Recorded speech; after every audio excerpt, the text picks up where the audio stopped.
coming to my church? Congregation. See, it's smart like you. You're black. But yeah, that's how I feel about it. But I still feel like that doesn't. I still feel like that. Well, I to still me, feel it's that not that's right. But contingent. I know, but I feel like that's still contingent on whether it's publicized. So, No, it's not. how? well, the example he gave, it does. So he's like, okay, I may not speak on it because it may affect my congregation, but that's really going off of the fact that it's such high profile. We have to define whether or not it's So, okay, something Chris, that's the dude y'all used to hoop with, whose son got killed. Do you think churches talked about that here? It was in Hinesville. He got shot. You think they were talking about it? So whether it's public or not, but that's my point though. That's my point. The question of whether the church should get involved is now being asked because everybody knows about it. I didn't hear people asking these questions when we don't know about it. So I have. So we have to you don't be hear able about it to. because you don't know about it. But that's my point. So is the church involved when we don't hear about it, or are we only asking those questions when it's not? I think you have to define those two, and then you'll be able to answer that question.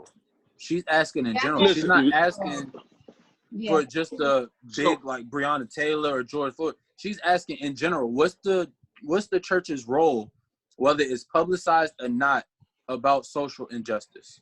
But why is this question coming up now? Because I've never heard it before. That's why I'm seeking a context. I have. Okay. Well, I don't know. Keita, you're not gonna win with it's this. Not a bad. It's not a bad question. It's not a bad. I'm not trying to like ruffle feathers. It's not a bad.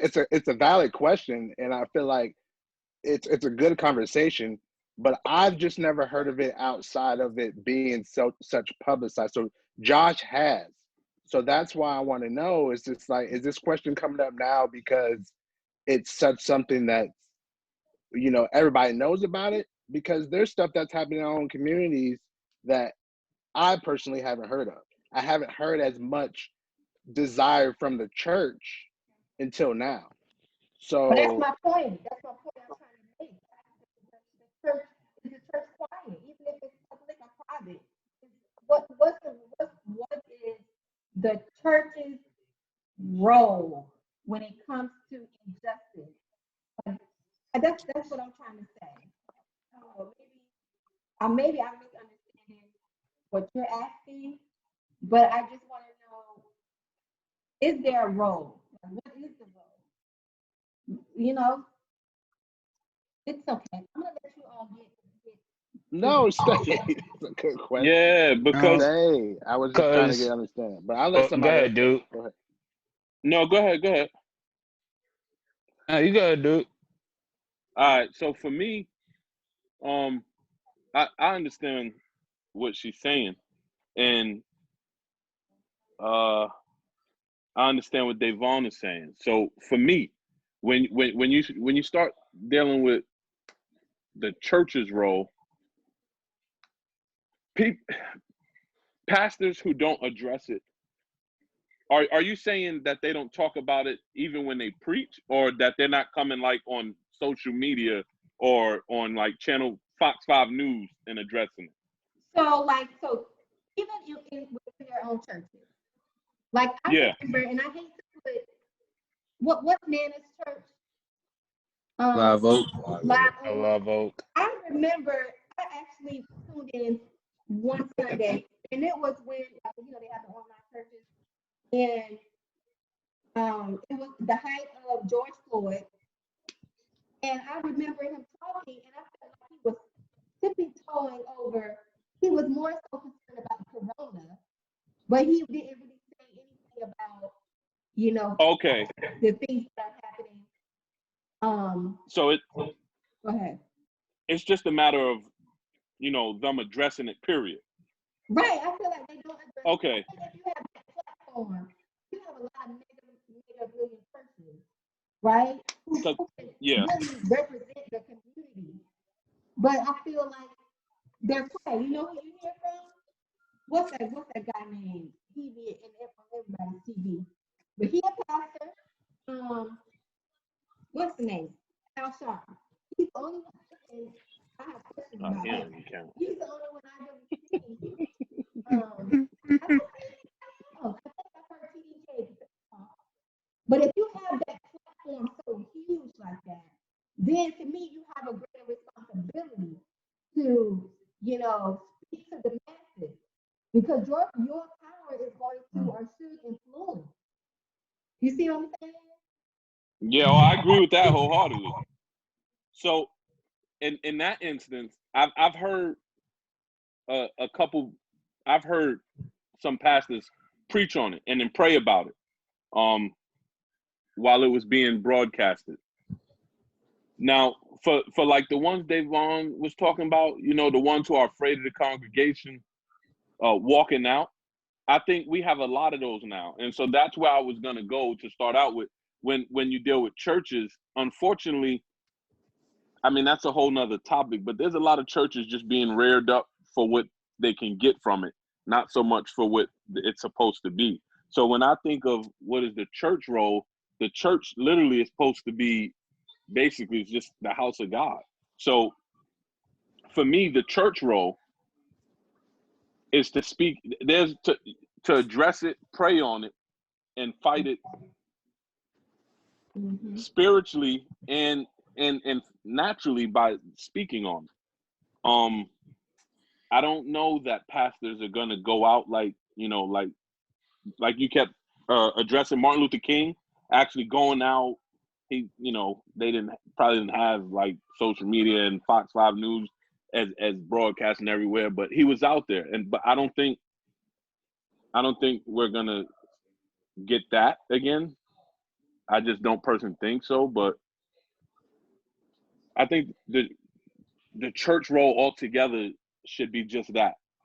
It should be discussed, it should be addressed, and then the way to fight it for the vast majority like that is in prayer. You know, and you have to me, and I could be wrong, but I feel like the pastor,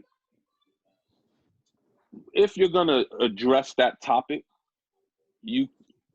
so my pastor addressed the topic before all this went, and I literally had to go to him about it, right?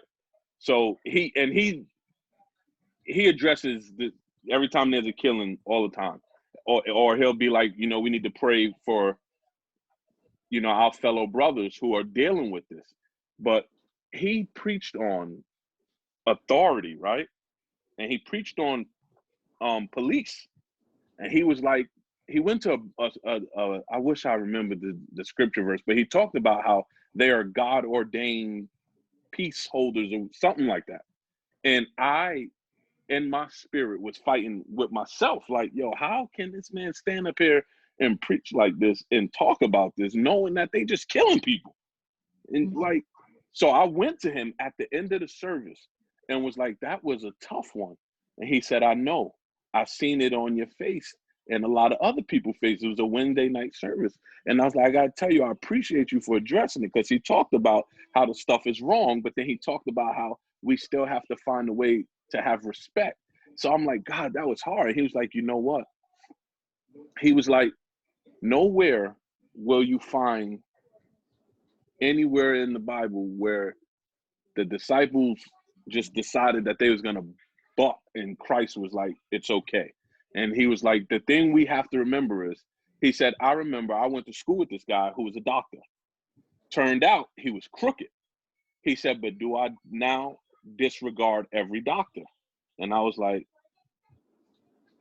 nah. He was like, so you have to look at the same with the police. So all that to say, the same way he went and shared that type of message, that's what the church needs. So the pastor is essentially feeding the people, giving, you know, you go to church, it's almost like a recharge to help you get through and continue to press and make it. So for me, address it, because that's something that's happening. And ultimately, the bigger picture, well, I don't want to go to that. So address it, because it's what's happening and people are struggling and fighting with it.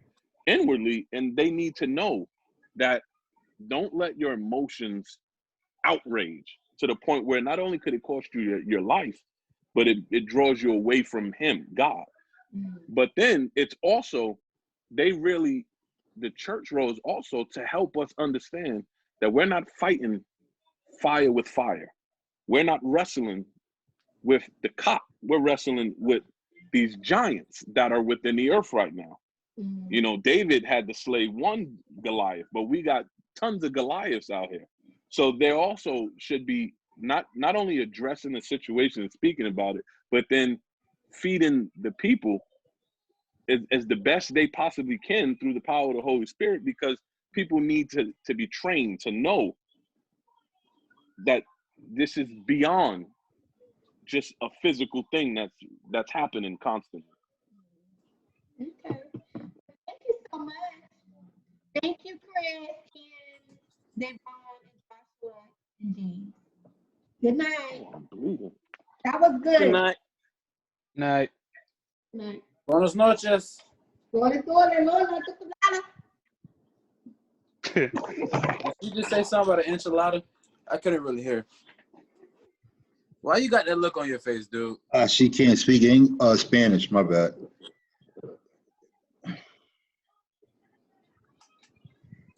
Hey.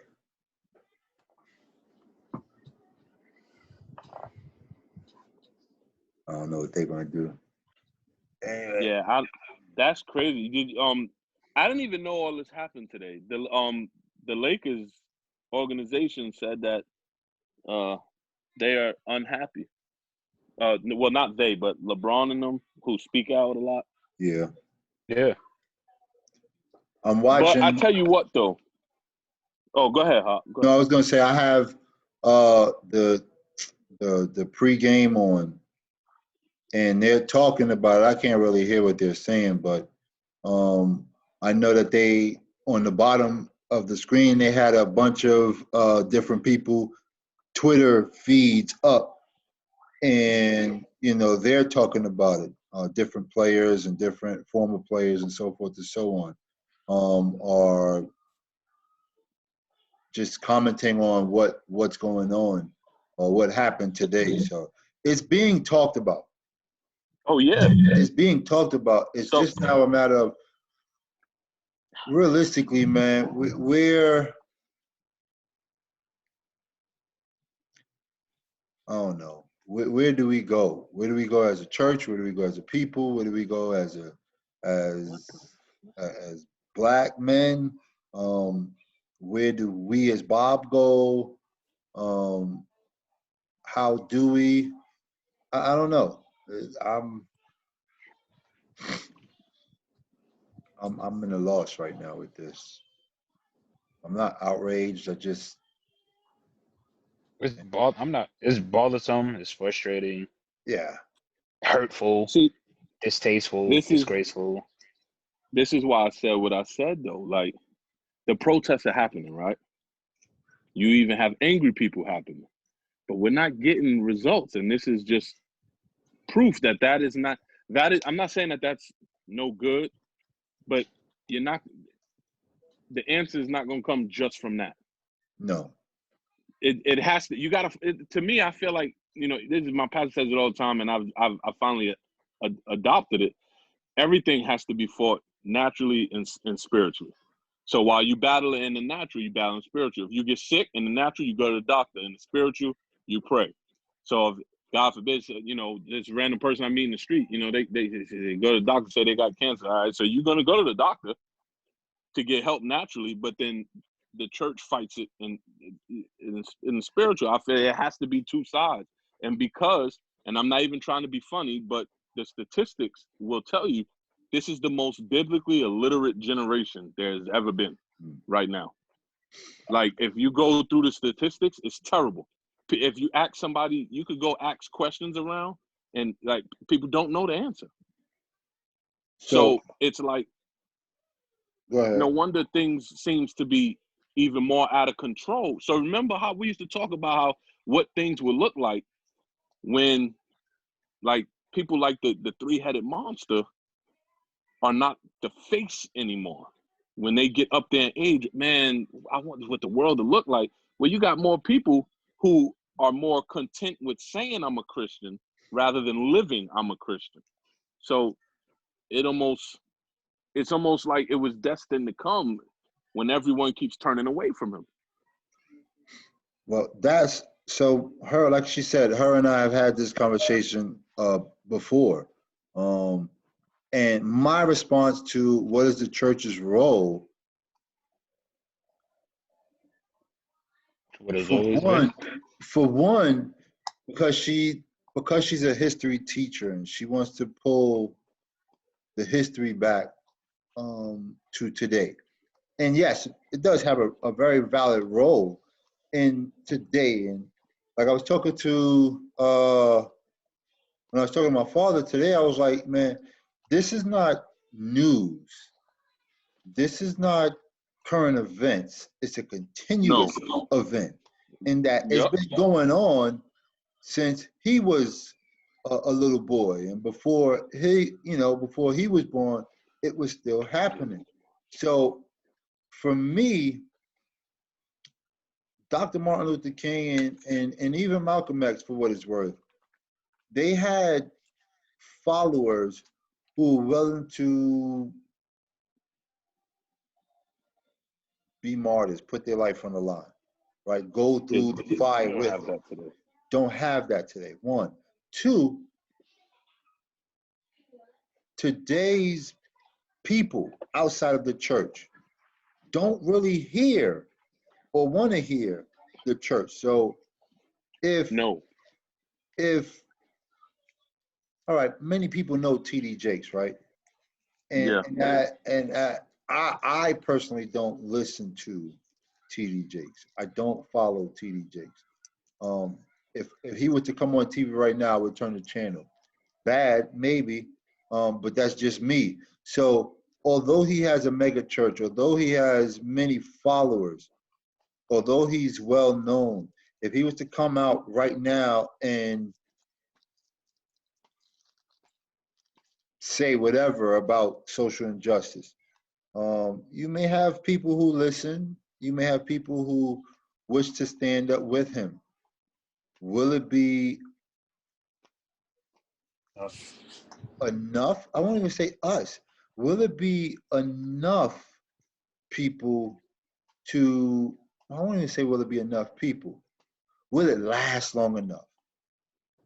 To me, the difference with Martin and Malcolm, they fought that fight every single day for years. It wasn't months. It wasn't a week. It wasn't 2 weeks. They made a big deal of Floyd's situation, the protest that came after, because it lasted more than a weekend. It lasted more than 3 days. When it hit 10 days, it was like, wow, it's still going. Yeah, because y'all have gotten so accustomed to these protests only lasting for 2 or 3 days, people taking off and then going back to work. People actually stood outside and protested for more than 10 days, more than 2 weeks. Are they still doing it today? I haven't heard anything lately about it, right? So now here we go again, boom, Breonna Taylor. And so I feel like this one can last 2 weeks. After the 2 week time frame, will you stop it? So I said all that to say, if the church was to stand up, will they stand up? Okay, so like Hop, you said your pastor preached on it. How many sermons did he give? How many Sundays did he give to that message? As far as the preach on it, that was that one time. So he gave that one Sunday, which is good. I commend him on it. But will you go for multitudes of Sundays, which then goes back into what Devon was saying, which was, okay, I don't want to lose my congregation. And you even said it as well, Hop, there's too many pastors, preachers, whatever, who care more about their congregation and numbers. Yeah, they preach on prosperity more than anything else. Yeah, so you're not preaching on, whatever. You're not preaching on what matters. You got more self-preservation and lacking real. It's self-preservation and a lack of trust in God. That's just my personal opinion. So that's my thing with it. And like, you know, that was my stance with her is, to me, the church can have a role. How many are going to listen to that, you know, what the church is saying? Because I don't feel like many people today want to hear the church until they feel like they need the church, and then they want to run to the church and say, please pray for me. Okay, you pray for me. Oh, my situation is much better. Okay, see you later. Good. Let me go back out here and do what I'm doing. And see, now so that is a problem that's out right now. It's that's been out. It's a major problem. That's why I said the churches, to me, the church, the role, it doesn't change from what it was back in the day when it was a temple. You went to church, you know, when Jesus preached, them people were edified, they grew, they learned, and then they were supposed to take what they learned and then go spread it. So the church is still the same today. I don't see them going on social media and all that. I mean, other than, you know, the ones who have mega churches, but that their role is to feed the body, and then the body go into their everyday living. You know, the church isn't just in the pew. We are bodies make up the church. mm-hmm. So it becomes the pastor feeds the flock. The shepherd feeds the flock. Well, to me, the way it's supposed to go, that God feeds the shepherd feeds the flock impacts the world. Yeah. And so it can't change. It will not change from that.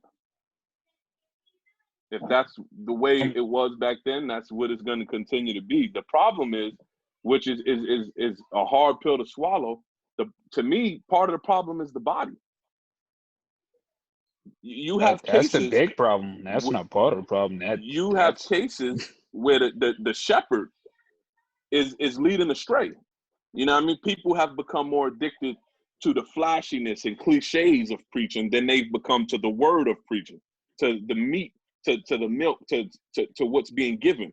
You like little cliches and statements, but you don't really care for what the Bible says.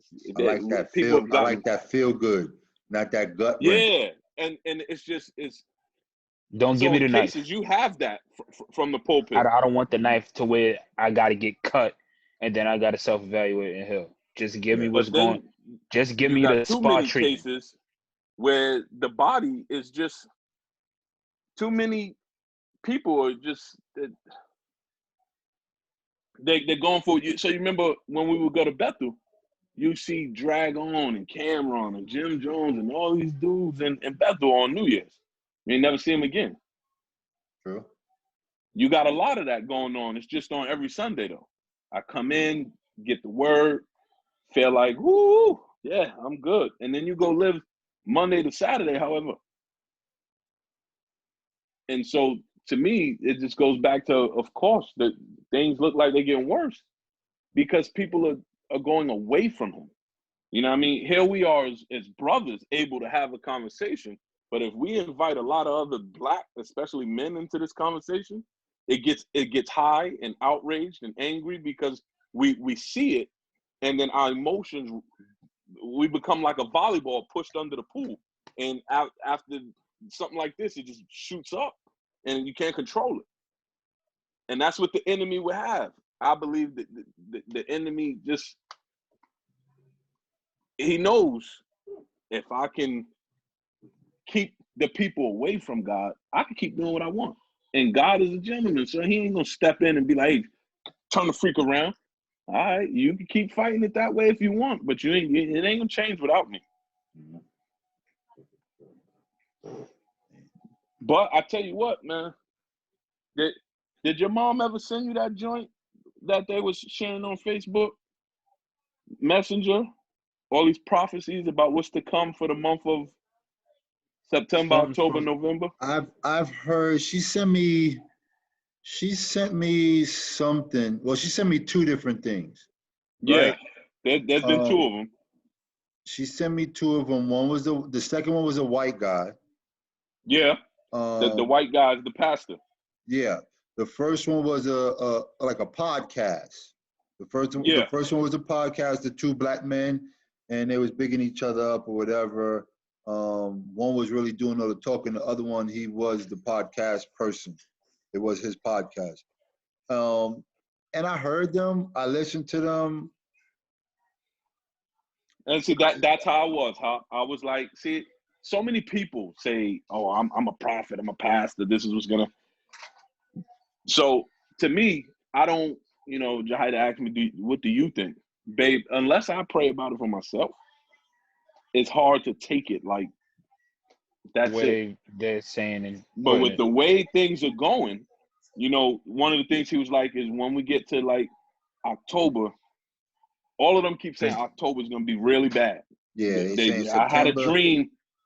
It says September starts, October rocks. And then something November is supposed to be where everything just goes up. October, at least I think October is where they all keep saying, that white dude said October. He said he's seen a hand pointing, and it was the month of October, that the riots are going to get bad, out of control. And I'm not saying it's God, I'm not saying it's not, but if things keep going like this, I could see the world getting out there and I mean, I can, like I said, when I watched both of them, I heard what they were saying. It sounds similar, which is what I told her. Little bits and pieces there, maybe a little bit different, but for me, Prophet, if you'd have came out before COVID hit and made this announcement, and then COVID hit, oh, I'm with you. I would have been more, You wait till 2 months after COVID hit. Oh, well, now I see that and I knew back then that COVID was gonna hit. And I wish I made the video. Why didn't you say nothing? Like, why didn't you say nothing? You're gonna wait till after stuff start happening until all of a sudden. I had this dream about 6 months to a year ago. Why didn't you put anything out then? You want to wait till after stuff is going. When I heard that, it automatically kind of turned me off from it. I hear you, dude. What you're saying sounds good, and it may very well be true, but I'm not going out and wrecking my brain. Oh, me neither. You know, make sure that I go to all my appointments and check all my appointments before September this date, because after that, everything is going to be closed and shut down and da-da. It might be, but I'm not going crazy over what you just said to me, because I didn't personally hear that in my prayer time. I'm not saying you're a liar, but I just didn't hear it yet. So when I hear it, confirmation, then cool. I gotta believe. Yep, I gotta believe. Even if it do happen, we're gonna be all right. Yeah. So just because we're his. So I mean, and both of them were talking as though prophet. I'm a pastor. I'm a preacher. Yeah. I believe in the word. And there was some things like, for me, you telling me, oh, go out and get a gun because things are going to get bad. You telling me God told you to tell me to go get a gun because things are going to get bad? I don't know. You telling me? Yeah, because he wouldn't say shoot somebody if he held the man's ear when Peter sliced it. You telling me, okay, black people, the money of the way things happen in white money or white communities, and the Hispanic money in Hispanic communities, and then black money in black communities, and then you're saying, well, black people need to take their money out of the white church and put it in only black churches. Are you telling me you found that in the Bible for me to? No. I mean, so again, I hear you, but there's some things you're saying that is like, you got that in the word? If you didn't get that in the word, then I don't really hear you. If you can't tell me that you spoke to God and God told you this information, then I don't know that prophet is what you want to put behind your name or in front of your name. But hey, rock out. I'm not here to judge. I'm just telling you, I didn't hear it. I didn't hear it. So, like I said, I watched those two. If there's more, she hasn't sent them to me, or maybe she did, and I just didn't. No, the one that you got is the one I seen with the white guy who calls himself a pastor or a prophet. He called himself something. He said he was like, I'm a pastor. I remember he was a pastor. The other dude said he was a prophet. Or the podcast dude said, oh, this is prophet, da da da. He's a man of God, and he does, you know. And it's like, okay. I mean, that goes around. That goes around though. Everyone can say That title get passed around. Everyone's Everybody a got a pastor. title. Everybody's a prophet. Everybody's evangelist. You this, and then the third. I hear you. Yeah, they got to get on my wave, man. Servant. That's it. Yeah, I hear you. So for me, like I said, I'm gonna keep trying to listen and hear what I hear from him. And if he says it through someone for me to hear, then so be it. I hope that I don't miss what he's saying because I'm reluctant to hear from that individual at that moment. But I like to believe that I'm listening on my own. So I hope I hear from him, whatever he's saying in that moment, and go from there, man. But like I said, I'm not going crazy. I'm trying not to go crazy over social injustice. I'm trying not to go crazy over COVID. Yeah, we can't afford to, man. I know both of them are very real, very, very, very real. I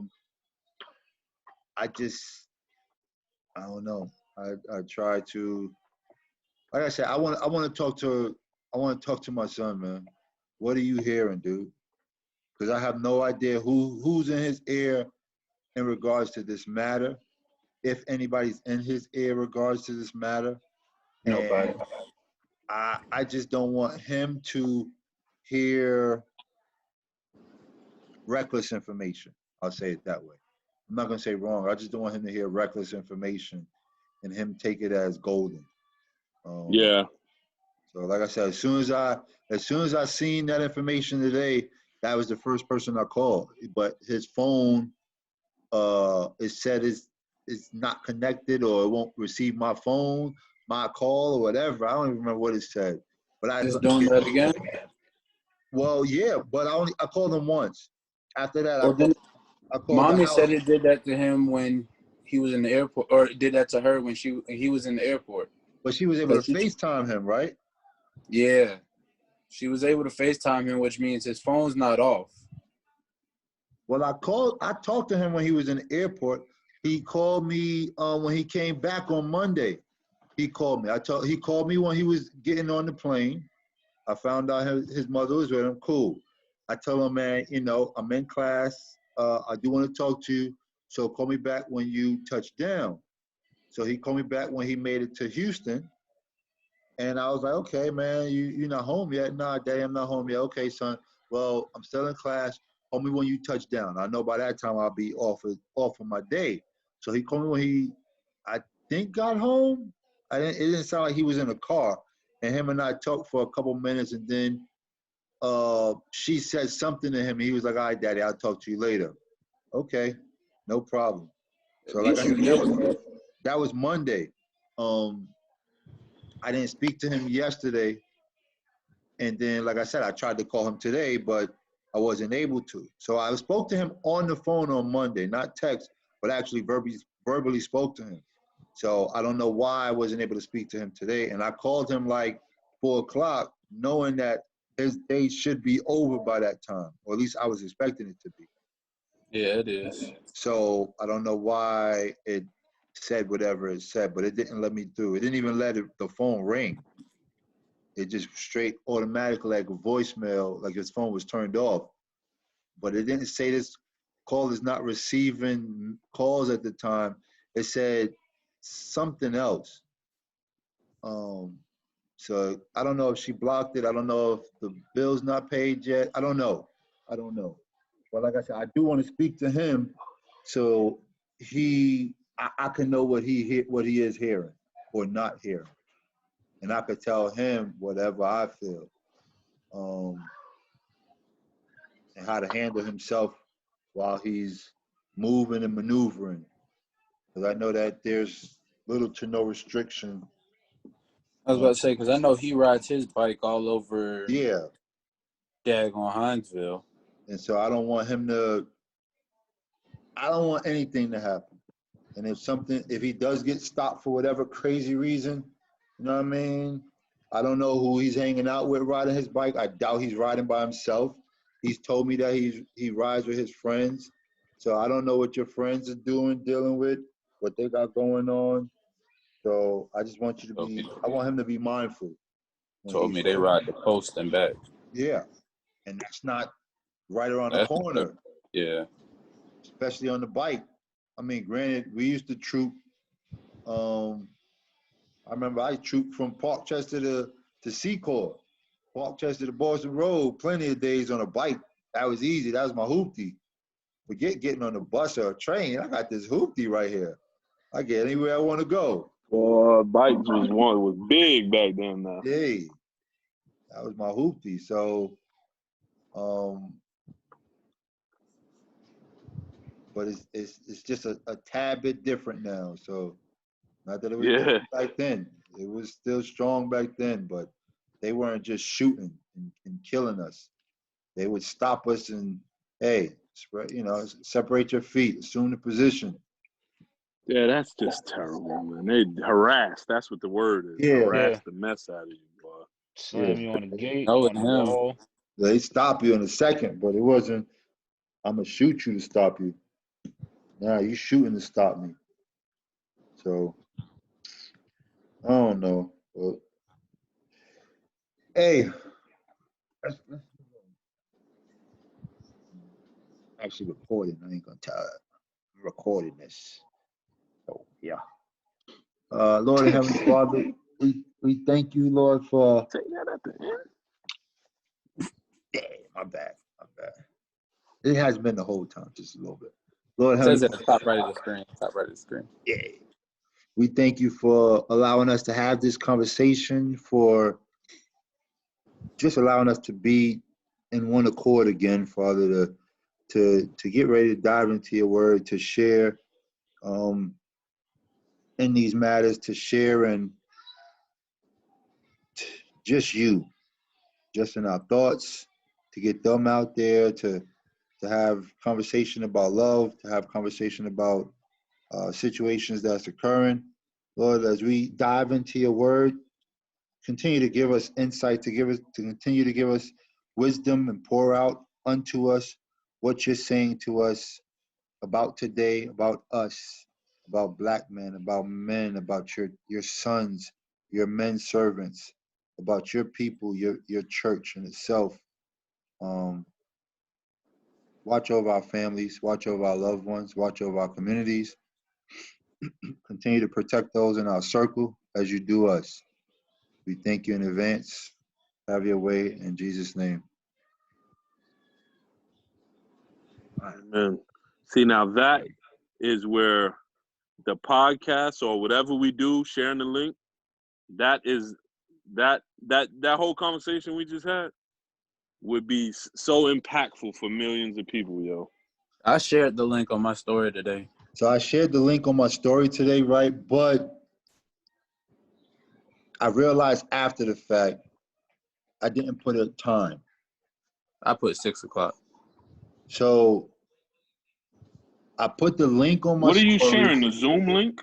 Yeah, so the text message that he sent. And I thought about it today. I said, I'm going to do a bit.ly for it, just to make it shorter, because that thing is like 1 million. And on the story, they can't click on it and send them straight into here, right? So for me, that was the thing. If you really, like, you see it, you can't click on it. So if you really want to be a part of it, you're going to swipe up and say something. Okay, how do I get this? Okay, I can send them the link. So I haven't even looked back at my phone. But I did do that today. And then I posted, when I realized that, I posted a picture, and then I put it in the message of my picture. That was the words. Instead of me putting anything else, that was the message that I put, or the text that I put to attach to the picture.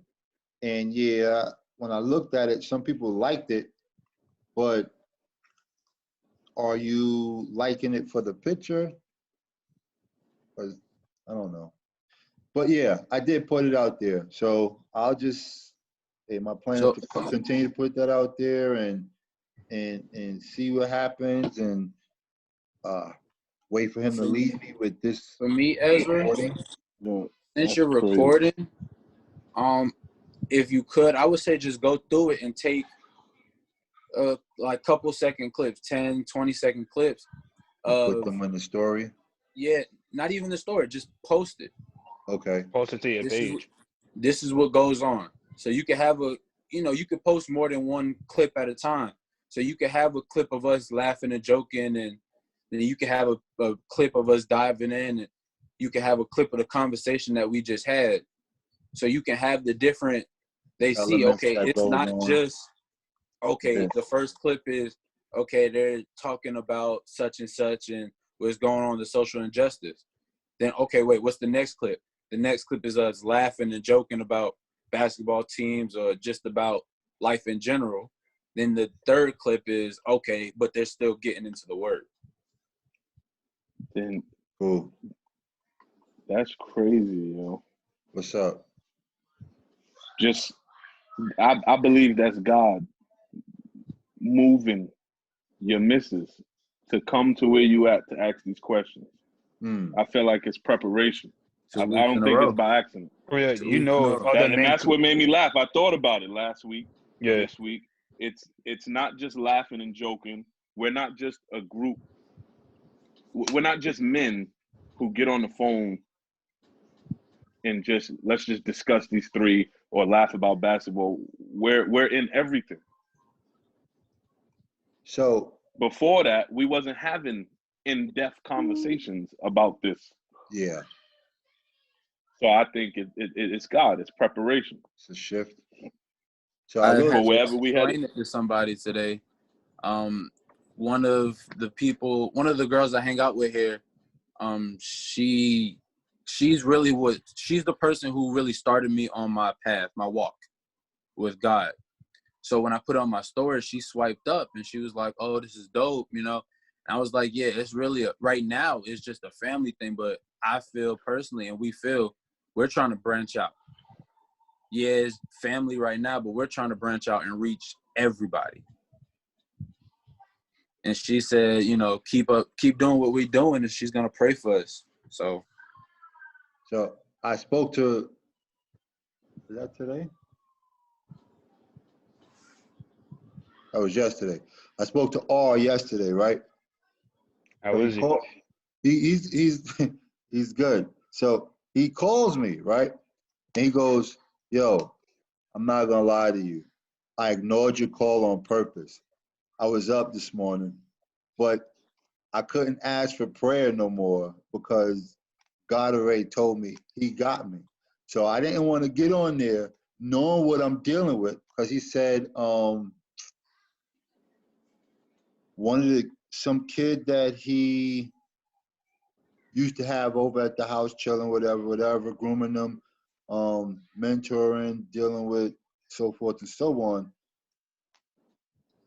He said he got shot. Then he said he got shot. He's in the hospital, right? But he's believing that, yo, listen, man, this kid is gonna be good. This kid is gonna be good.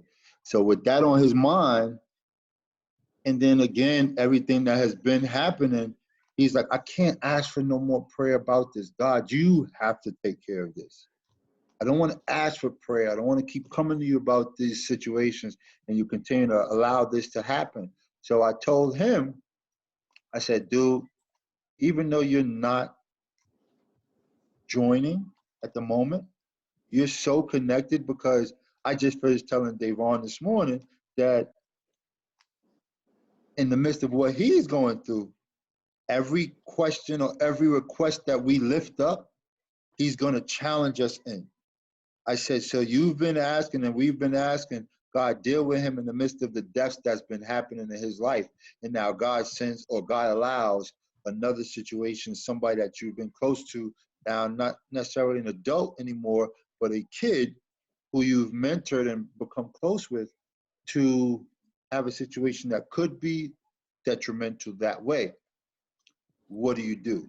I said, so the way I hear it is, how many of these are you willing to accept before you either say, I quit, I'm not going to ask anymore, God, I'm leaving you alone, and turn your back on God? Or how many of these are you going to endure to the point that you're going to say to yourself, man, I'm tired. I'm not quitting, but I'm tired. Lord. And he said, yo, I know I can't quit on God. He said, we finally got the program that we've been talking about for the last 5 years, 6 years. It has now surfaced. It is now manifested. I got the paperwork and everything. I just need you to sign it. He said, so I know that there's no way I can turn my back on him because he's already shown me if I got to handle this very delicately. I gotta handle every element that goes into this program and this ministry very delicately. He said, I know there's no way I could turn my back. So I was like, yo, that's crazy because you got that. And I just finished telling the guys, we're getting ready to go into Kings because of the leadership. And here, God got you in leadership. I say, yo, you're so connected. You don't even realize it, dude. He said, oh, we're going to the Kings? I'm going to whip y'all in Kings. He said, I said, we haven't even started. He said, what? Tell me what chapters. I said, we haven't started. He said, oh, I know. The first 3 chapters. I'm going to go ahead and start diving in now. I said, we haven't even started, dude. Hey, that's fine. When we do go in, I'm going to be so ahead of y'all. I'm going to be in it. I got y'all. I got some stuff. So, like I said, I can't wait to start King. I just spoke to him yesterday. So I just wanted to let y'all know. I spoke to him. He's good. Still going through. But he's good for what it's worth, and he's ready to dive into Kings with us. Hey, so much that he started. I looked up my Kings book, right, from years ago. You cheating? No, you're not even listening, yo. I just heard you say I looked up coming Kings. Out of you. I didn't say I looked up Kings. What'd you say? I looked up my Kings book. You know the old books that I used to study? Yeah. And write down? I went and got the old book. So because that ain't going to do no justice to what's going to happen. No, I'm not reading it. You're not listening. I'm not going to read it. When we break down the first 3, then I'm going to go back and read the little bit I got from Kings. Like, yo, I was way just a freshman in this walk. Nah. Because that was years ago. Like, it's just to show how far we've grown. I said, yo, I got to tell Hop, if he still got where he used to write out on, he got to go find that. I got to find them books. I found one book, but I haven't even, I looked at a piece. I looked at the first 2 pages and I said, okay, these are like 3 lines. I'm like, okay, I'm not writing 3 lines anymore. So this is, it's not helpful. Crazy, yo, to see the difference. I told myself, okay, my goal for this week was to go into Samuel just on my own, and I didn't do it. I was like, I'm not gonna. I don't want a preliminary. I want to go. It would have been nice because Kings deals with the end of David. So, yeah. But I said I don't want a preliminary. I want to go where you sent us. This is where you sending us. Yeah, I don't mind. You know what I mean? David is going out, but Solomon is very wise. There's a lot of wisdom in there now. Yeah, which is where we're headed, which is what we're gonna need. So yeah. Ain't look at God. Hey, like I said, he knows what he's doing. Nice. So I'm gonna just follow. Yo, E, tell Reg he in the fire, but he not bound. He's not bound. Oh man, jeez. He's not tied up. With that, we Blazy. Can't talk about it. We can't talk about it. We can't talk about it. I know what you talk about. We can't talk about it. We can't talk about everything that's going on around him. He's in there 8 times hotter, but he's not restrained. He's not restrained. Crazy. Yo, you've been sending him the recordings? What recordings? I just started recording today. He just restarted. Oh, this is the first one. I thought you. I said I was going to, but I didn't do it last time. So that's why. And I didn't even start it. I don't even know how far in we are. I don't know. But I didn't start recording until it may have been when Keita came into the conversation. I started recording then. So the beginning of our conversation is not even in here. So you missed all the live? Yeah, but that was a good thing. That was a good thing. It was to show them that it would show that they're still human. It's still growth. But, you right. Grow, rather. I like it because you caught the part where you need to grow with your impatience.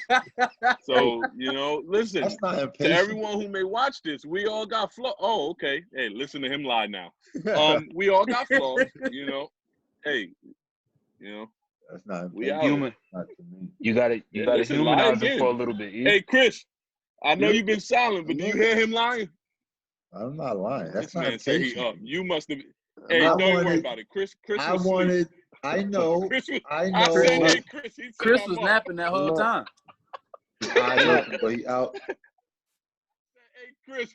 The first thing he said was, "I'm up." Special. Chris was sleeping. Oh shoot! Man is tired. Hey, some of us were. Some of us were. You off to anyway. My first point. That's wisdom. I mean, you catch yourself before you even long hours. Tired. He's tired. He just woke up. He's delusional. Can't hear you. My first point is the number 35. So I said a 3 beside or before a 5. Perfection and or the Trinity beside or before grace. Grace or unmerited favor after or next to the Trinity. With Jesus in the picture, grace lies and is bestowed upon us. My next point is verses 4 and 5 of Numbers 35. Surrounded and covered. Have you ever taken a moment to consider who does God have covering you on the north, south, east, and west? Odd, and in the midst of a battle, the Levites were responsible for protecting the Ark of the Covenant. This was always at the center or in the center of the other tribes. Now roles have reversed, or rather positions and placements now being reversed. The Levites are now given land that is around or surrounds the other tribes to go from the inside and now be outside, to begin as the one who was covered and protected to now cover and protect them. Again, consider who has God placed in your life that you once covered and protected, but now has that position flipped or remained the same. And my last verse is 6 and 7. So I said 48 towns in 4 directions, roughly 12 towns in each direction, sort of one town for each tribe in each of 4 directions, 4 different places of refuge and recovery.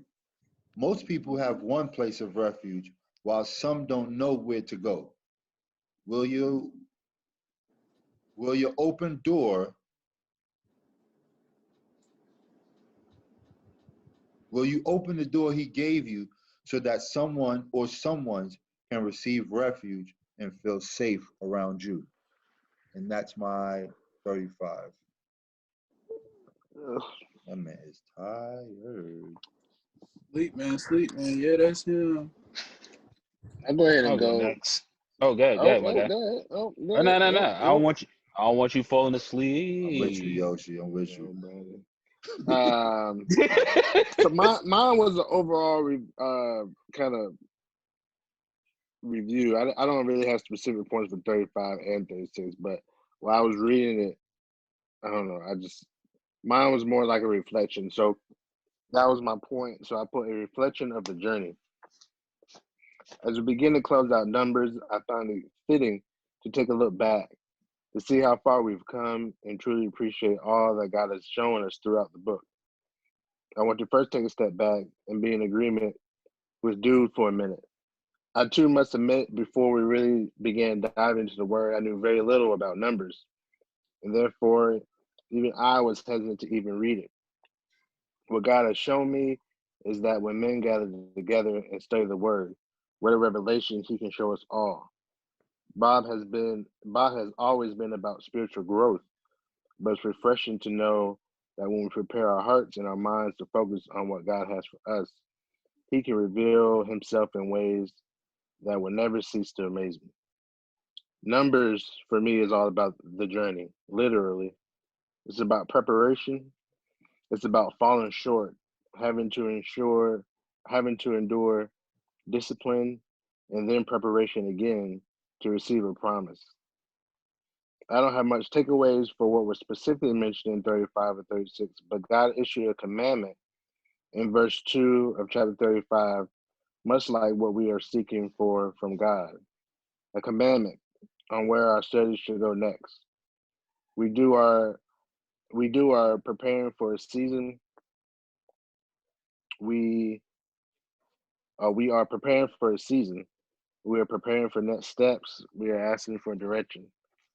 All our lives will be different once COVID passes, and when that time comes, maybe that's when we will be elevated as Bob and are called to do more. Maybe this is our preparation season. My Bible mentions these clear lessons about God. Because of what He has done in our lives, we should have hope and follow Him. Because of what He expects, we should listen and obey Him. And finally, because of who He is, we should love Him completely. And that was my 35, 36. I double next. Oh, no, that's not my notes. That's not it. There you go. You struggling to find your notes? Because so I'll go. All right. So I have one note for 35. I put no confinement, and it's verses 1 through 9. No confinement? Yeah, no confinement. Like I'm not confined. So I put Yahweh tells the Israelites that they are to give cities of refuge to the Levites. Now, according to the Levites, there was nothing ever really given strictly to them or was strictly theirs for them to own, other than the temple, the setting up of the temple, collapsing of the temple, carrying and travel of the temple, and or the presence of God. And now looking at it, I take away that the Levites have no confinement whatsoever to them, which led me to think that maybe this is a representation of Yahweh. Just a comparison of him. He is their reward. That's all they ever really was given, is him, his presence, and them being able to be with him, carry him wherever they needed to go. And being able to move freely as they want, not being stuck to just one area or this is solely yours and that's it. So, however, they're now free to roam wherever they want. Wherever they want to go, they can go anywhere, and they're given or deemed refuge in any of these other cities that they are now able to go to. So I would like to hear y'all thoughts on, do you think that they are possibly a representation of Yahweh being able to freely roam and move and go wherever, more so not that they're allowed, but wherever they would like within the 12 tribes of the Israelites where they're at now?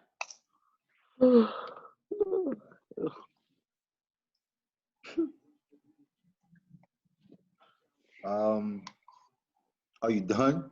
Not with that verse, but yeah, that's my only note that I had. All right. For me, hearing that,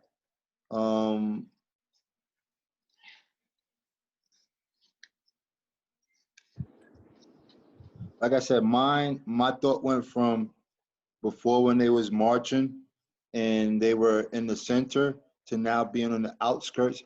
I didn't look at it as not confined, but still in the same, being on the outskirts, you are now the covering, which God is our covering. So it matches up with yours. I just didn't put the word confined with it or not confined with it, because they still have. It's still a confinement to the perimeter. Yeah, because you're on the outside border. like the borders. So that's why I didn't want to. That's why I don't say the word confined or not confined. They still have borders. They have freedom, if you would. I don't know. I like the Yahweh idea though, because when I read it, I was like, yo, they literally can just move wherever within this whole area. y'all have 7 spots. Y'all basically can go wherever in the 7 cities you have a refuge, no matter where you go. So you can basically move. However, I mean, you're still gonna end up where you're gonna end up, which is the border. Yeah, but But you can just, if you want to, you can cut across the middle. It's not like you have to stay on the border and then walk from here to over here. You can literally just, all right, we coming through. And then even in coming through, all right, we're going to stay here. There's a spot of refuge here. And then we can just finish going to where so it's like we can literally just, the rest of you guys don't really have refuge like that. You're given this spot. Like this area is yours. We can literally just come and go however we please.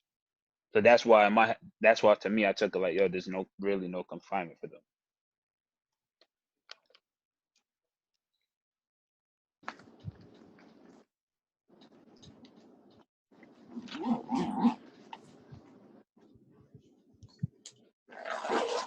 no one else. Well, I mean, because your answer was the same as mine. I felt like, in a sense, yeah, like they're still confined. I mean, it's almost like us as believers. There's confinement without confinement. Like it don't even make sense when you say it like that. But you know, they have, like Hop said, freedom. So when you speak of no confinement, you're talking about within the parameters of Israel. Yeah. So then that would make some kind of sense, because they can't just go. They still can't just go wherever they want, just in general. But if we're talking about just within the 12 tribes, then yeah, I see the point you're making. It was just as far as within the tribe, not outside of it, just within the. What are you looking for, Hop? I'm trying to find, because I didn't even realize it. The amount of space that they have for one tribe. And I'm trying to look at how many, if we ever read about the amount of, like we've read about each tribe and how many was in that tribe and then the whole group. But I don't remember, the Levites weren't counted. And so I'm looking to see, my bad, I'm looking to see if the Levites were counted and how many people they had to be given that much land, to have that much freedom, for lack of better words. Yeah. I can't find a number for the Levites. The Levites are counted, but they're counted on their own. They're not counted with the whole. They're not counted with the whole. Yeah, but I was it's trying almost to find like what their number was. Like in a sense, it's almost like it's the Lakers and Kobe Bryant. It's the children of Israel and the Levites. It's like it's y'all, and it's like they're with y'all. It's y'all and y'all. Yeah, no, like I said, when he put the idea of them having freedom, the amount, it was like, wow, I didn't even pay attention to it. It was just that one tribe that had that much room to roam, if you would, within their borders. So I was just trying to see what was the number. But you're cool. I'm done. That was my 35. Guess I'll slide in right here. So I got one, and it's verse 5. So 2,000 cubits, or however you say, is roughly 1,000 yards. So not only did God give them the land that they were promised, but extended it by nearly 10 football fields in each direction. And it came with, what? Oh, and it came with pasture lands, which I feel if the Manassites didn't fight, God would have diminished their animals. So my question is, with the land being extended by nearly 2,000 or by nearly 10 football fields in each direction, with pasture lands, with John's question last week about them not fighting, John asked if what do you feel God would have did if they didn't fight? So when I answered it, I said I feel like he would have took away the animals and the stuff that they wanted to stay for. So now with reading, he extended it by nearly 10 football fields and added pasture lands. Does your answer from last week change? That he would have stripped them? So for me, I feel like my answer wouldn't change, because not only am I supplying you with the land, but I'm giving you pasture land and an extra couple thousand yards. So if you're not fighting, I feel my answer wouldn't change. You're not fighting, so why do you deserve to keep what you denied the fight for? If that makes sense. It doesn't look like it makes sense to you, Hop. I think he's trying to remember. I think he's trying to remember from last week. What I told. So, I mean, so the question is from last week. Do I thought we all had the same train of thought that if they didn't fight, they wasn't getting them. So you're saying, do we still feel that way? Yeah. Oh, okay. I don't remember if I don't think I had the same answer as y'all. If my memory, if I remember correctly, I think my answer was different from one or two of y'all's, which I felt you want to stay where you are now, and you don't want to fight because you have all the animals, and where you are now has all this land. So when they fight, God is going to strip you from that, or strip you from most of it, because you didn't want to fight because of this. So now I'm going to take it away from you. So for me, hearing that not only do they have the land, and now the land is extended, plus the pasture land, do you feel as if they would have got stripped if they didn't fight? Yeah, I feel like it would have been a problem had they not joined in the fight, and they brothers were left out there without them. They wasn't gonna get what they needed. Yeah. Because I remember last week I was saying the fight. One of my points was the fight don't stop once you get yours. So you know, what I mean, just because I got mine don't mean that the fight is over. We all one group. So if I fight and got mine, that don't mean I get to kick my feet up. I get to dust the blood off the dirt and go back out there. So I still believe, if you know, that's the equivalent to today.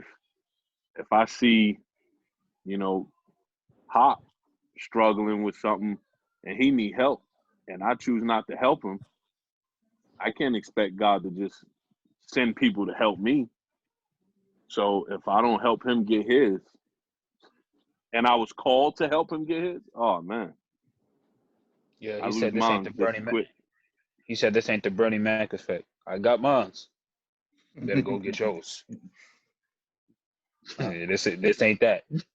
I was trying to remember where I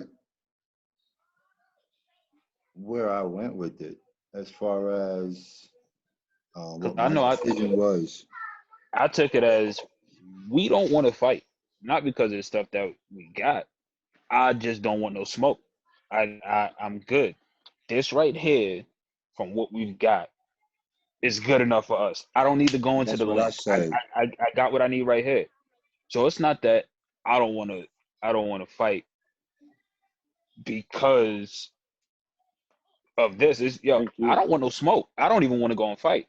This right here is good. Just leave me here. I don't want to have no part of this fight. That's how I took it. I need that baby girl. So I feel like if they didn't go fight, I feel the same way. Like something, just because of how God is, hey, y'all are gonna go fight. Yo, I'm not even trying to fight. This is good right here. So you're good right here because you don't want to fight. This right here suits y'all, right? Cool. Got you. Go ahead. And then when everything is said and done, now what was once suiting you, or what you was once wanting, now you no longer want. something would have transpired, or he would have allowed something to happen to where it's like, this is no longer a good fit. We should have won.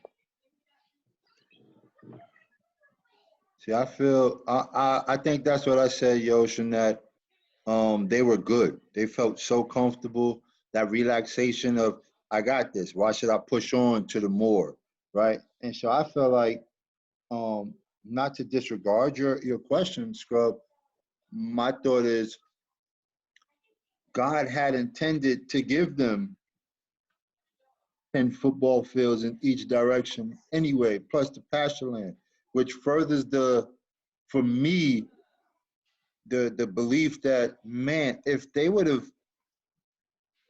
just continued on and not wanted to stay there, this is confirmation that they would have been good had they went on and fought, instead of saying, "No, we want this land." No, what you're going into is much better than what you're settling for here, because you're gonna get 10 football fields in every single direction, plus pasture land, which is gonna suffice all of your herds and your family. So you're gonna be good. Just go ahead and do it anyway, because this is what God has laid out for you. So that's, for me, that verse is, for me, confirmation that, man, if you go ahead and go through what God is telling you to go through, you're covered. You're going to get more than what you expect and more than what you would have if you stay here. So that's back to, hey, I'm good with this. I'm good with this 1,000. I'm good with this million. If I stay here, I'm good with this million. But if I go on, I get 10 million. I'm good with a million. Sure, in my situation, I'm good with a million. If I get 10 million, if I just go, hey. So that's what it means. That's what I get out of that one. No, them not fighting, no, they wouldn't. But to me, this is more of a confirmation of, man, I got something better for you in store. All you gotta do is press on.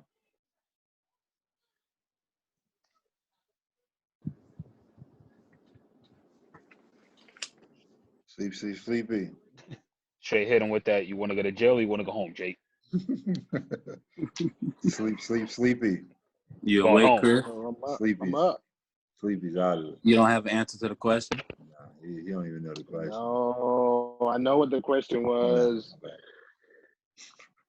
You just don't have an answer. That's fine. That's fine.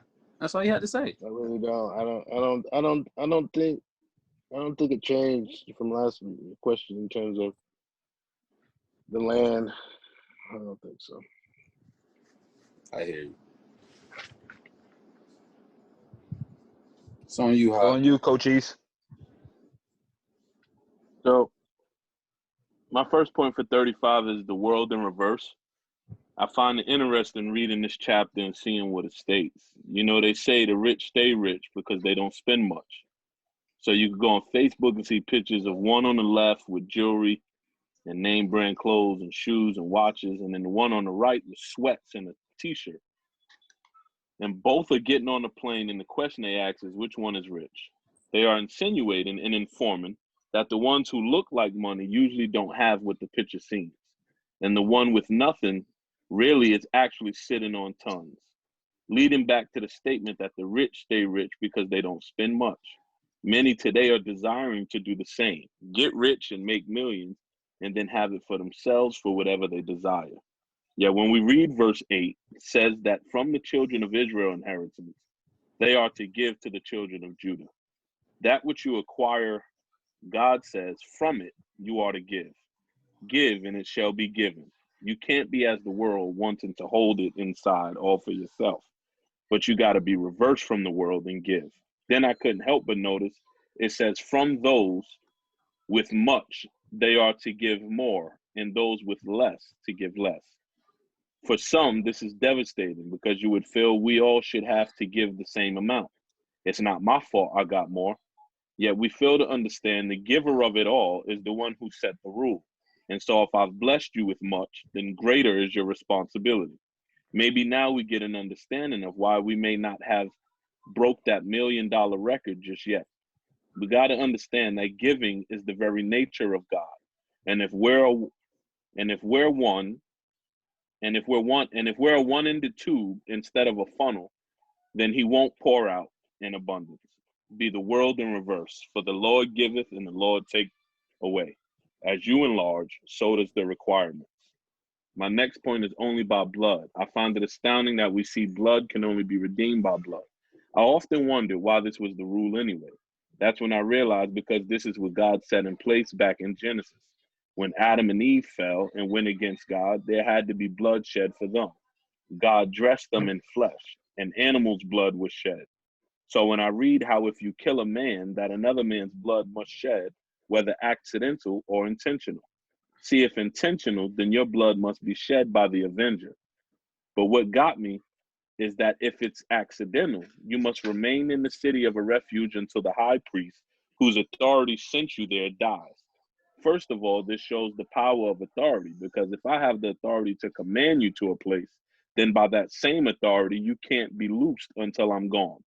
See, this tells me that if I have the authority to send Satan out of my home and away from my family, then there he must go. And as long as I train my children, then even when they're old, that's where he's to remain.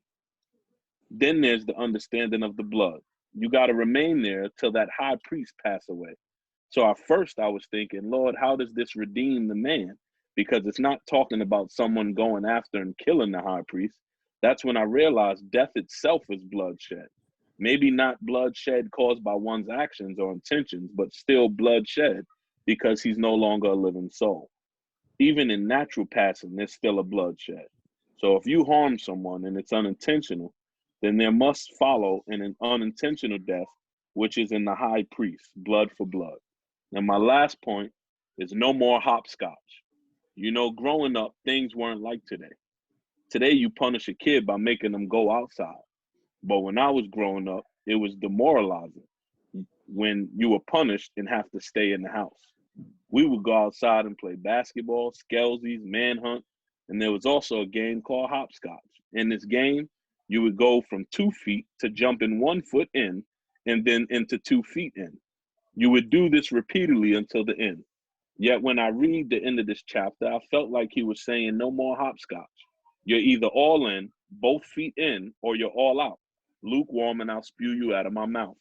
Notice the chapter ends with, you will not defile the land in which you are living, because I am living in the midst of it. Be 2 feet down, in for me. You can't have 1 foot in and be 1 foot out or even up. When you're all the way in, you're not trying to keep a place secured in the flesh to do your own thing. All the way in. For if you defile the land, then punishment will be released, and an absence of my presence felt. We look at things going wrong in the world today and become so overly angry. And yes, there is a lot of wrong done, but how often are we moved by all the sin committed as well? How often do we say things must change? And how often does my people say we will march in God's army to bring about change? When you are both feet down and in, your approach and attitude begins to conform to that of my own. All the way in with me, and I will reside in the land. That's my 35. I was in the world, like really, really in the world. Mm-hmm. Okay, I'll go 36. Nah. No one said nothing. I waited. That was the new norm. I didn't just go. What do you mean? No, you still can't go. You still can't go. You can't tell me I got to sit here and wait. Nobody want to go. Nobody wants to go. I waited. Don't do it, Yosh. I got it, Yosh. I'll make mine quick. I'm gonna make mine quick. So that's I'm gonna make mine quick. Watch this. Go ahead. That's a new. I'm done. I don't got enough for 36. All right. So my first point in 36. I was gonna go. He went first. It's my go. Y'all play so much, yo. Go ahead. And a technological 2020, the new norm answer, that is correct. I didn't go first. Yoshi, you went? Go ahead, you got it. I don't want to go 36. So you didn't go first. Yeah, you're right. Josh went first. And so that's why I'm saying go ahead. What's up, my guy? What's going on? What's up, midget? What's up? Ace. What's up? Ace. Take daddy's phone and go in the bathroom real quick so I can talk to you. Okay, dude, don't be selfish. Give him your phone so he could go use the bathroom. How you gonna be on Zoom? He's frozen. Let me talk to him. Ace! Yo, move your finger. All of a sudden you got, oh, this nigga, he turns camera off. The nigga turns camera off. Oh, there go Mike. Hey, Ace, good base. Josh, you got to fix that. You're frozen in time. I don't know what you got going on. Your mic is off. Can't hear nothing you're saying. Ely High. What is he doing? He's dealing with something. Dude. What is he doing? His Wi-Fi's messed up. I don't know. Look at this all right. over here, yo. You got I only got one. Me too, so you might as well go ahead. Have at it. So my first point is, my only point is the number 36. So I said a 3 in front of a 6. Perfection in the Trinity in front of mankind and human weakness. We often feel, even as men, as though we are capable. We spew out macho much of the time, and yet we still can feel helpless and incapable in certain areas of our life. Sometimes it's in our own marriage or relationship, sometimes at our workspace, and other times simply in ourselves. It's in those times we really need help, and some of us know to cry out. Just pause. Pause. Josh left because his joint acting up, so you're going to have to repeat it anyway. I'm back. There you go. So I said, my only point is the number 36, a 3 in front of a 6, perfection in the Trinity in front of mankind and human weakness. We often feel as men as though we are capable. We spew out macho much of the time, and yet we still can feel helpless and incapable in certain areas of our life. Sometimes it's our marriage or relationship, sometimes at our workspace, and other times simply in ourselves. It's in those times we really need help, and some of us know to cry out to our Heavenly Father. The perfect Trinity is always before us, and even when we don't recognize or acknowledge it, we pray, Lord, go before me and make my crooked path straight. This means we understand we may be headed toward or down a crooked path, and we want Jesus to go ahead of us. And the times when he doesn't straighten our path and we try to work things out on our own, we realize how weak we are. He still is in front of us, though, and we can call on him. He often pulls us through. Pulling is a result of him being in front of us. Allow him control and watch how he carries you along and pulls you through. And that's my 36.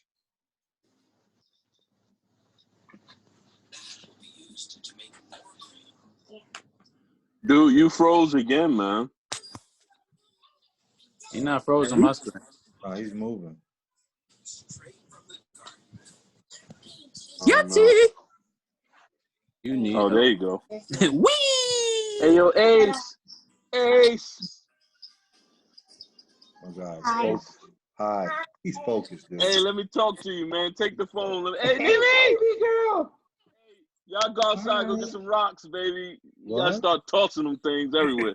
Hey, don't you worry about our conversation. Don't be air hustling. Don't be air hustling. You're in the shower. He playing. Yes, she's in the shower. Hey, Ace, run outside real quick. Just get a couple rocks, and just start chucking them at windows. You'll feel amazing. My guy is focused, dude. Okay, Edit. Okay, Tim. I'm with you with the tossing rocks, throw them at a window. Come on, dude. Dude, you supposed to be minding your business. This ain't got nothing to do with you. He's not even You out here listening you out here trying to be a parent, you know? Nobody asked you for that. Why wouldn't I be? This dude here is stupid. Yo, he's locked in so well, like he doesn't hear a word. Yo, dude, let me back on the computer, yo. I don't want to hold my phone no more. He got some games on the phone that's like Call of Duty. So he's going trying to shoot people. I don't see any. I don't see it. Oh, he lit. I don't have to yes, sir. All right. Hey, Chris, you going next? What you got for 36? Oh, he said it already. Oh, he didn't say it. Oh, yeah, okay. Yeah, he cheated. I meant to tell you that, by the way. Because we talked about that before, though. Hey, I wasn't going to say nothing. I mean, let me back on the computer, yo. I don't want to hold my phone no more. Yo. You're not in here, so what do you mean? Because you removed me. Add me back. How I can't add you back? You go back in. It says cannot because the host removed you. Hey, well, then you can't join. Add me back. I'm looking at it. I can't add you back. You're not listening. Oh, my gosh. This nigga leave? I don't understand. Yeah. He was just in here. Because he's going to try to get on his computer when I remove him. That's because remember he was on his computer, kept freezing, and then he should did it a long time ago. Nah, it's his fault. It's his fault. He got to stay on his phone. Call him. Call him on the phone right now. I'm going to have to take these to Apple and see what they can do. He going to what? Well, it don't work. Nah, so I forgot the joints was in my pocket, and I washed clothes. So these joints don't take it to Apple. They don't went through the washer and dryer. Don't take it to Apple. I'm trying to help you. Apple is not. Like I'll charge it, and within an hour, by leaving it in the case and not even using them, these joints will be dead. I'm gonna tell you what to do. Send those to Apple with $145. They'll send you a new pair.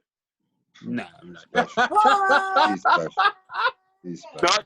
I'm being dead serious. I understand. You know, Apple could tell when a phone or one of their stuff is in water. When it has been submerged in water, if it's water damage, there's nothing covering it. Well, heck, good thing I ain't buy these. I found these on the floor a while ago. See, that's why I don't mess with it. They're finding gold. That's why I don't mess with it. There go Mr. Robbins. He's back, baby. Ricky Bobby? I'm still on Chris my phone. Chris on his phone. He's bugging out. Yeah, he did 36 when he did 35. Yeah, he cheated. He cheated. That's crazy. Cheating, man. He is a cheater. Do you want me to go ahead and go? You got something? Worry about it? Hey, Hop. Just relax a little bit. So this question, I feel like we answered. I've been relaxing all day, man. All day. That's what I like to hear. This question, I feel like we answered earlier, but for the love of me, I couldn't remember. Y'all okay? I'm listening. I'm with you. Go ahead. Hey, we good, Davon. You go ahead. Yoshi, you good, dude? Snacky. Why you man? What's the problem, yo? Yo, we good. Go ahead. I'm listening. So you snacky. This other nigga sleepy. Man. I did not know one of the 7 doors was snacky. I knew sleepy. Can't get back in. I knew Jokey. Trying. You gotta add me back. You gotta add me. I cannot add you. You have to actually. Hey, listen. Come on, man. Let's focus. Come on, Devon. It's on Scrub. He said. Anyway, you show me that for like it matters. You can't get in. So if a daughter is married when her father passes, she can't inherit land. And I wanted to know is that it's because she can't carry on her father's legacy, right? Okay, that's what I wanted to know. Up until previously, yeah. Yeah, that was the case. And then she was able to inherit. Chill out. I thought she was able to inherit once she married. Yeah, she was able to inherit. But once she marries, the land would have went to the family that she married into. Correct.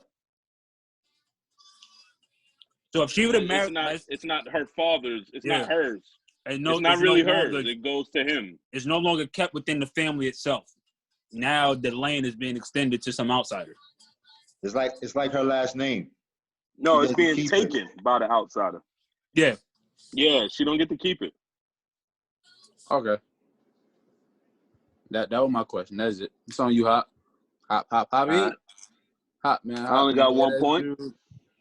And my point is no one without.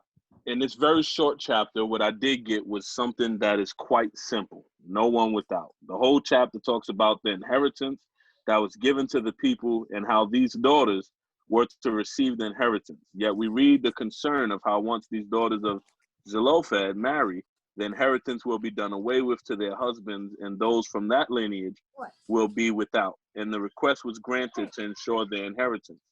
This helped me understand that God leaves no one without. Everyone has something in store for them at a certain point. The question is what you do with it. Too often we take what was laid up for us and misuse it and mismanage it, and then get mad and bothered when there's nothing left. Your inheritance can carry you if you carry it right. Your gift will make room for you to continue on. Seek ye first the kingdom of God, including the handling of your inheritance. There is none left without, and God won't start with you or me. That's my 36.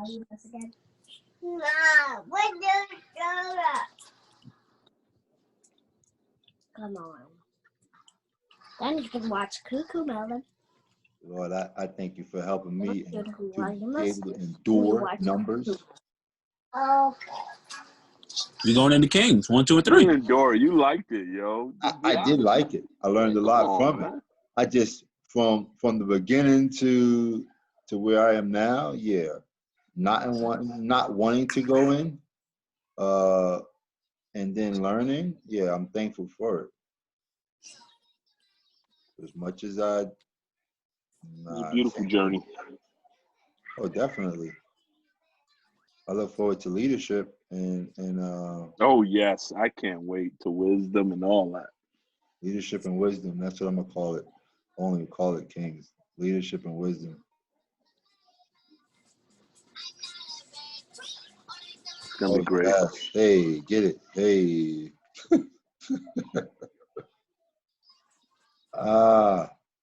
Baby. Someone close it. Father, we just want to thank you for another session of studying, us being able to come together as a group of men that love you, that we're able to share with each other. We have our accountability partners. We have people that we can call when we're going through, people that we can call when we're in need of prayer, people that we can call that we're all like-minded. And in being like-minded doesn't mean that we have to be on the same page all the time, God, but we're like-minded in that our pursuit for you is very real. Our pursuit for you is something that runs deep. Our hunger to know more about you, our hunger to know more about your word, our hunger to dive into your word so we can know more about you, to be able to break it down, to be able to share with each other, and, you know, just display it in our everyday life, being able to relate it to others and be able to, you know, talk about it with other people, not just from our points of view, but being able to share our brother's points of view with someone else, that we may be able to share it in a way that somebody that doesn't understand it and get it the same way we do, that we'll be able to present it, represent it, or represent it in a different way. Father, we ask for strength throughout the week, strength to endure another week, to get through. We thank you that your grace follows us and is sufficient.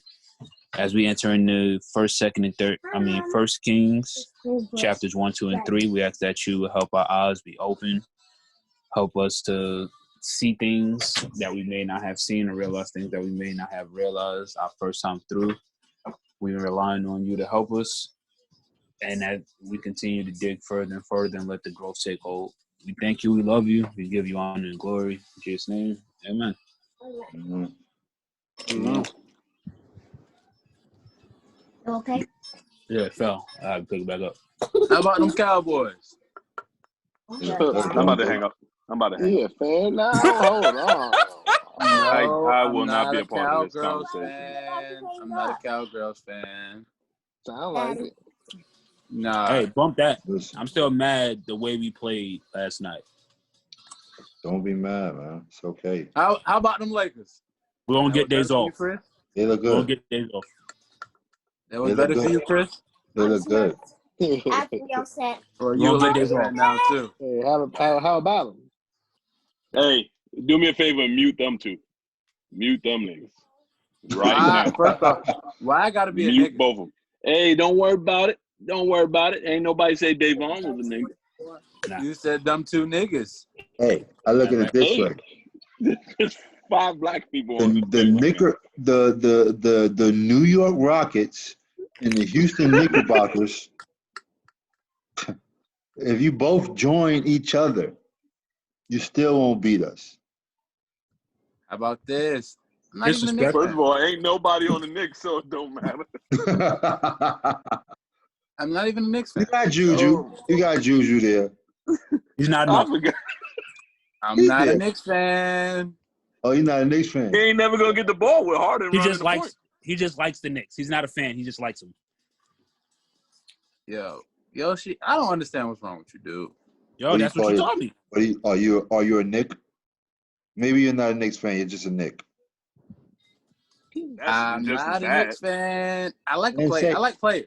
You know what I mean? I don't really like players. Time out. Stop. There ain't no players you like on New York. Because there ain't no players I didn't say on the Knicks. I didn't say on the Knicks. I just said I like players. I said I don't have a certain team. I like players. Oh, okay. Come on, man. Hey. Remember this? We started this and we stopped doing it. Saying you like players. I thought that you like listen, hey, you started this and you stopped doing it a long time. Yeah, that's what play around. That would make sense. Hey, dude. That would make sense. Hold on. Hey, dude. Real quick to his point about this. You remember when we was all in Georgia? He came over to the house. He was like, the Knicks is his team. When did that happen? Oh, he did say that. Because you was telling JJ. Listen, I don't blame you. Hey. When we came to Georgia, it was the Hurricane. It was the Hurricane. When we came over. For the Hurricane? We talked about basketball. The Hurricane, I went to Atlanta. For the Hurricane. Now we lying. So now we lying? You're lying. Davon's lying because he was at my grandma's house while we was there. So I didn't go to Atlanta for the Hurricane? We actually went to Schumann together. Wow. That's neither here nor there. Hey, you were there. Dude, on that note, did you see the little 2-minute video? Hey, dude. No. You know who? Yeah, I saw that garbage. Who are you talking to?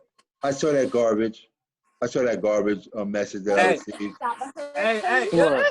It was a thumbs up. I gave you your props. You went 6 for 30. I was happy for you. 6 for 12. 6 for 12, actually. Oh, I couldn't hear you. I was watching on my TV, so the volume was muted.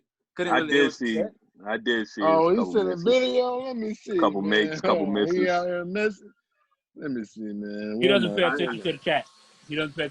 Why do you even have a phone? No. And I usually don't even write in the chat, but I seen the video. No, I seen it. I seen it come Someone through. Said we need a gym. Somebody said we need a gym.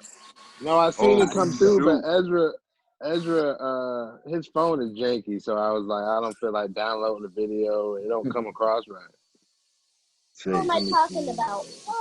Oh my God, it's getting kind of hectic out here. Who winning? Miami 50-44 with 20 left in the second quarter. Then I tell you who was going to the finals. I told you it was Miami.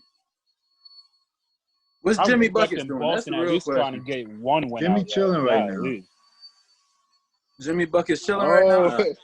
Hey, you moving? He got his slow, team so on point. He don't even got to go slow out there, Buck. He really don't. They won. It's been a minute. It's been a minute.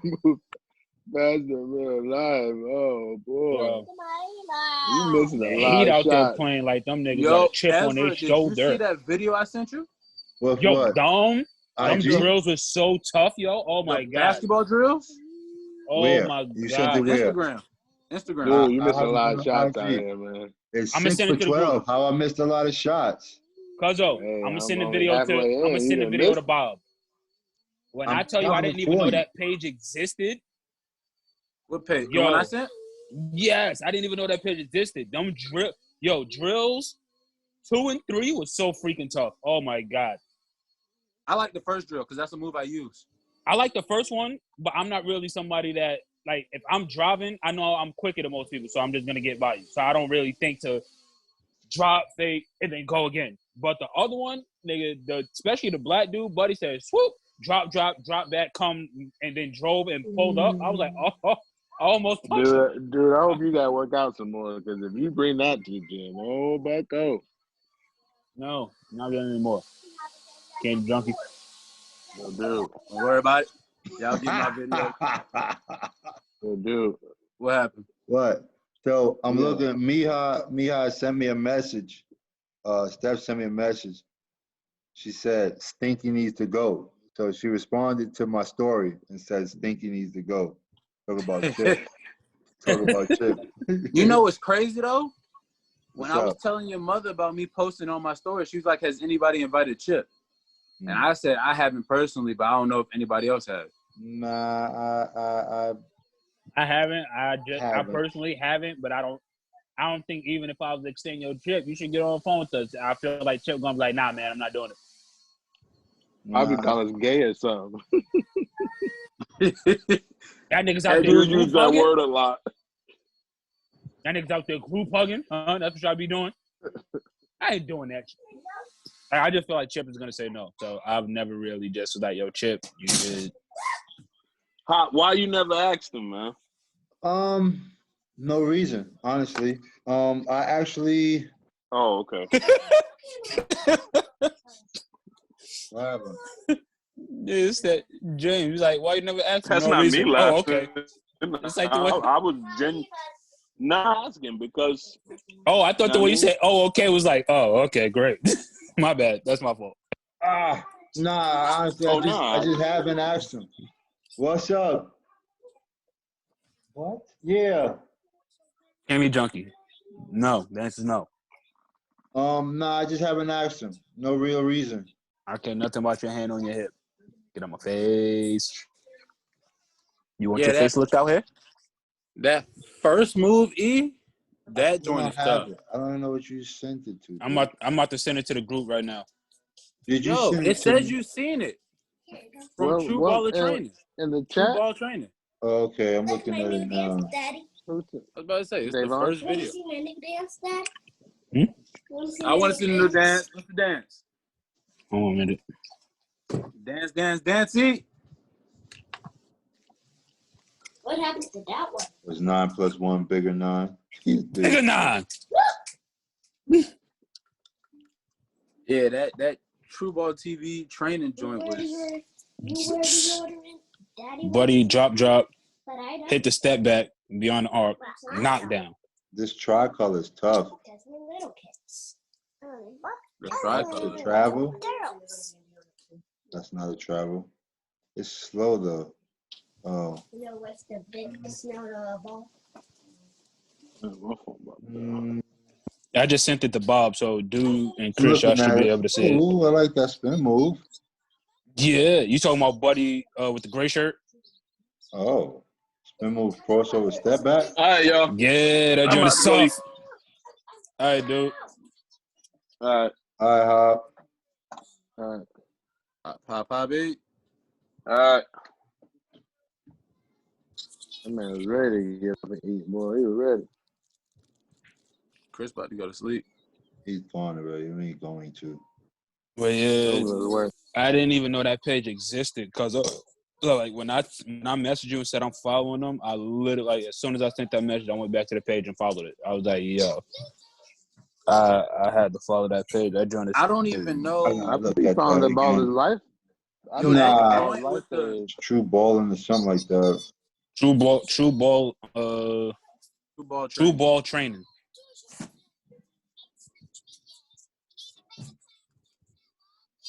Yeah, that joint right there is. That's you know vicious. what I thought about Yoshi though? What's happening? Making GBU into something like that. What's GBU? Hey, Get a Bucket University. So this dude at my job.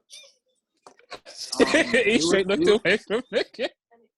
Yo, dude at my job, he was talking trash. Like when I tell you this dude was talking trash, like you would think this dude is. Yeah, dude, I was putting money on. Like you would think dude was like NBA bound.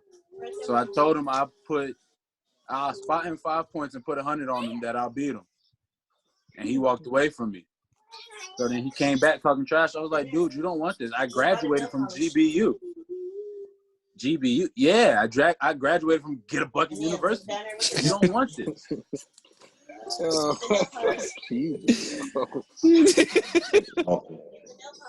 He was like, yo, I'm gonna get shirts made. I said, yo, as long as I get one in either like a light purple or lavender and yellow or yellow and lavender, whichever one, however you want to combo those colors.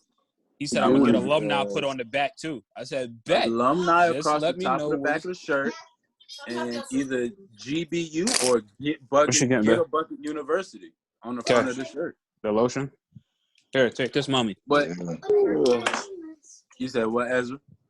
I just said this dude here, and then Mr. Sweet Man yawning over here. Nah, I'm about to go watch Netflix. Hey, yo, But E. You going to sleep? How you gonna watch Netflix? With that, I was like, just coming up with that off the fly, just talking trash. Going back and forth got me tired. That's what happens when you can't accept that you're wrong, dude. It's okay. Hey, yo, E. Am I gonna get one of those shirts, man? What shirt? Ezra's not gonna make it for me. I'm not even gonna ask. The dude with the fro with the BLM. Oh no, he being real selfish right now. So why you always talking? Like nobody even say nothing to you, yo. Like Yeah, you say you tired. You just say you tired. You say you tired. And you don't even want to give it. Oh my gosh! What the heck is this? I just want a T-shirt of the fro with the BLM. Me too. I ain't gonna hold you. You already made it. Nah. What do you mean, nah? When we gonna get on this? When we gonna get on this court? As soon as I get my GBU shirt, when I get it, we get on the court at all times. Did you see the video? Like that. When I blow past Chris and score, I'm just gonna point to the back of the shirt. I'm alumni. I'm gonna lay the ball up, look at him, and be like, "Alum, I'm alumni." It's GBU thing. You wouldn't understand. It said it's able to win the MVP after 2 weeks. Yo, I just want to know, can I get a shirt? Hey, Chris, I want a shirt. I'll get you an SBU. You made it. I'll get you an SBU. Don't you have one? You still working on it? You want a WBU?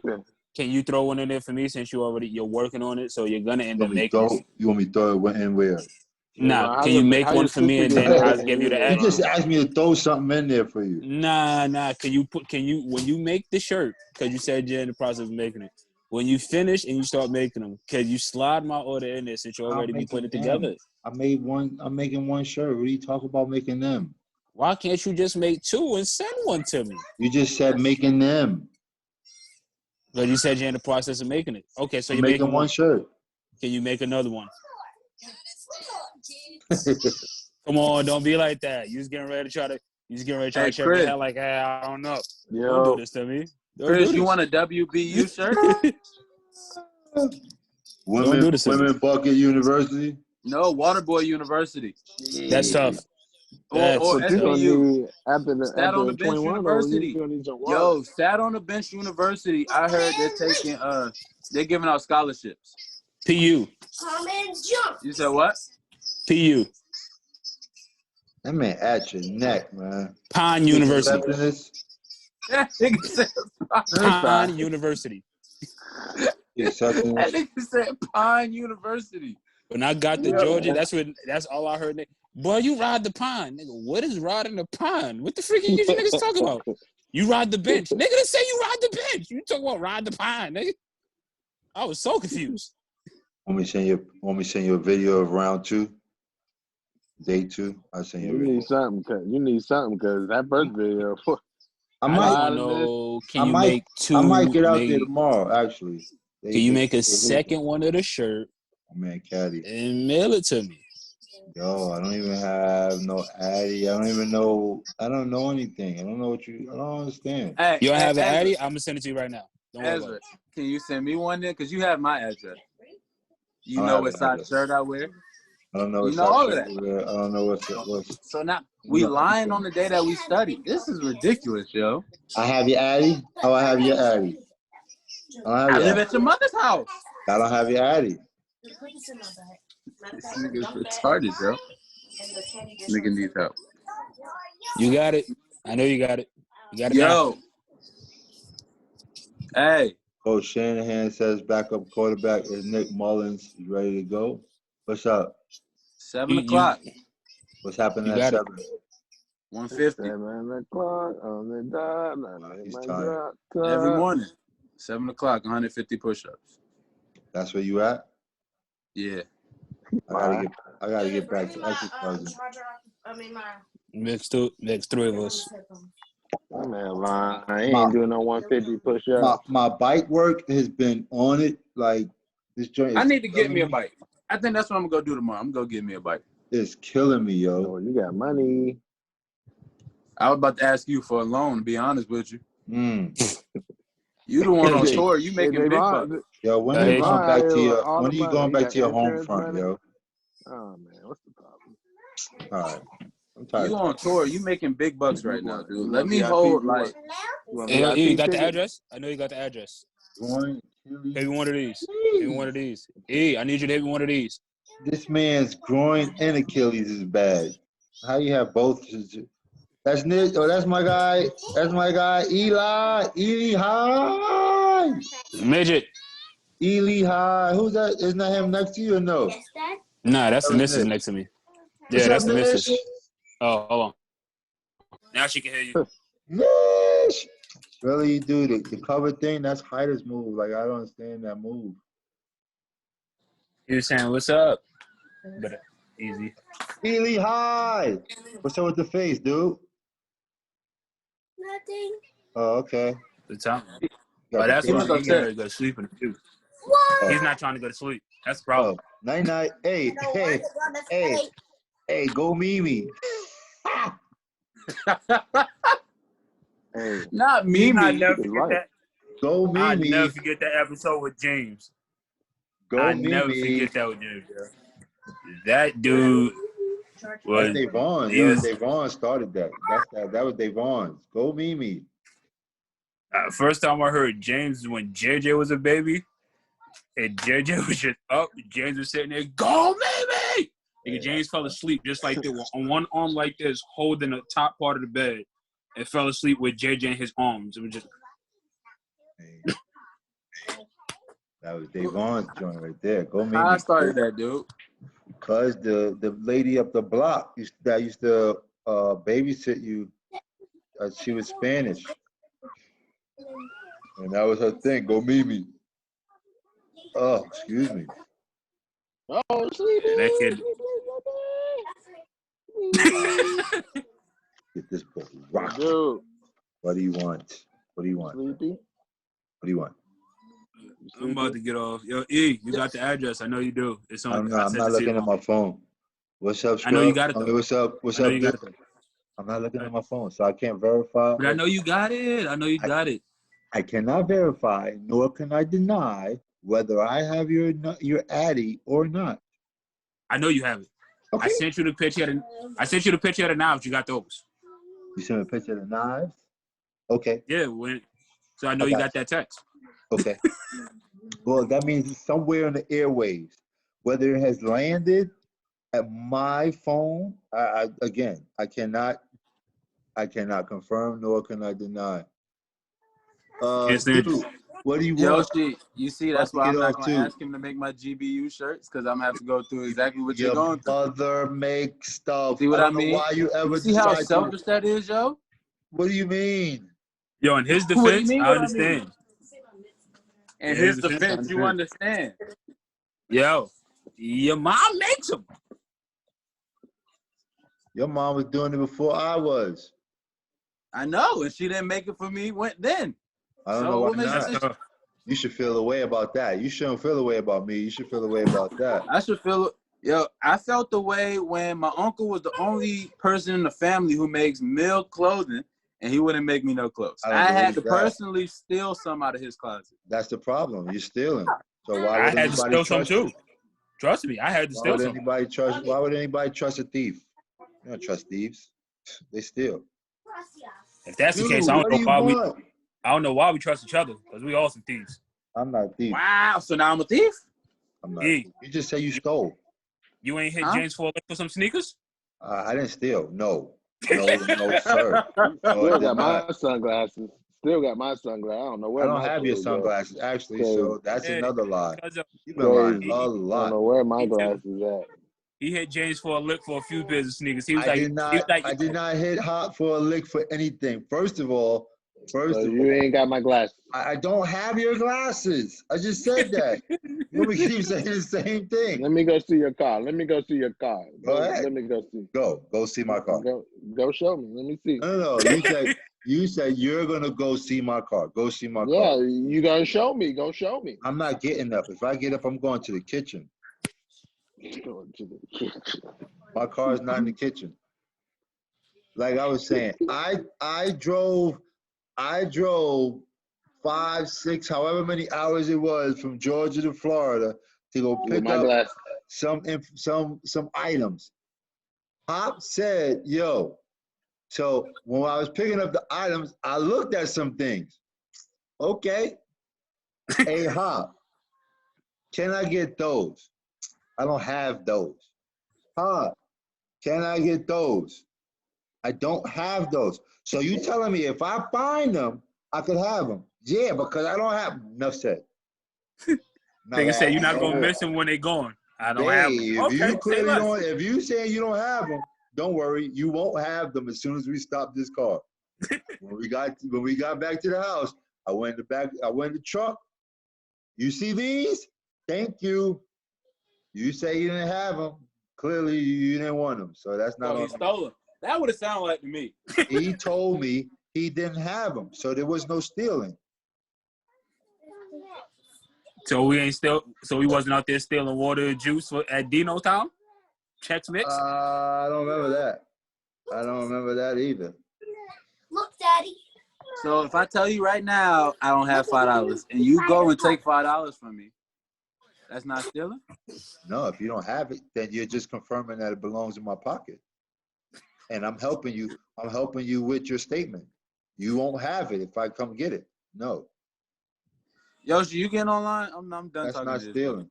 Yoshi, you getting online? You didn't get online yesterday either, so I don't even feel bad. Dude, I did. What do you want? You didn't. I did. You didn't. Only person I was on was Steph and JoJo. Yo, you was going. Damon Jason, was. Everybody's oh, going. Get out of here. Yo, why Jason Tatum didn't score any points in the whole first half and still doesn't have anything? Waited on the main screen for like 10, 15 minutes. Like, all right, maybe it lagged them out. Maybe kicked them out. 10, 15 minutes go by. I don't see El Unico. Did you think about texting somebody? Just a question. Why? I said I was getting on in 30 minutes. I got on in 30 minutes. Y'all left. That's cap. That is cap. Because I was on for like an hour and you didn't get on. So I went to YouTube thinking, okay, maybe you'll get on later. And you didn't text me. Cap. Where did that come from? The movie only had 20 minutes left. The movie went off, getting on. So now we're lying. That's one of the, it's horrible. Now we're lying. Horrible to lie. I hate the fact that y'all lie on the day that we studied. Like, you got school tomorrow? Nah, work. Work, man. You gonna have over 300 packages. Nah. We got chop up Brazy, man. Yeah. So sometime tomorrow. My day should be over around 4-ish. Your day over as soon as you wake up. You can just call me whenever your day is done. I'll be on I should just be finishing up or about to finish up. Don't want to hear him. He's gonna be on package 150 out of 300. I'll be on stop. I'll be on stop 150 out of like 175. You getting your rock on? You getting your rock on? Baby girl, you look like your mama. She do, don't she? Yes, you do. Light version. You light skin. And then there's this guy that looks like me. Yeah. Uh-oh. Yo, you got the same head as your father. What the heck is he doing? I know. Let him know. We out here with the baby. And listen, when you go back to school, don't let them tease you about your head. Say you get it from your father, and they should make fun of him. That part in his class, everybody likes this kid. I don't know why. I'd have made fun of him if I was younger. We went with him to school one day. He walked in at all of the kids. Eli! Time out. Why y'all screaming my kid's name? Why y'all screaming his name?